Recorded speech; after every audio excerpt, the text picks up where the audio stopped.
Per kilo po ba pamasahe? This Filipino guy rode the same tricycle again, the one that was charging per kilo. He asked, "Per kilo po ba ang pamasahe?" The driver replied, "Hindi na. Watch what happens next." You won't believe what the tricycle driver replied. Paano? Per waistline. Waste? O sir, per waistline.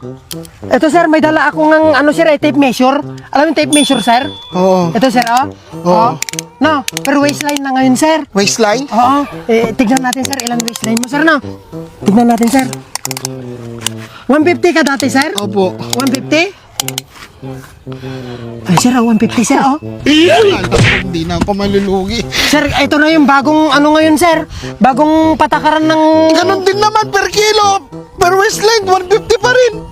Di ko na kasalanan yun sir kasi ito na yung bagong batas natin. Batas-batas ka pa nalalaman. O sir, Ganon din naman pala, 150 pa rin.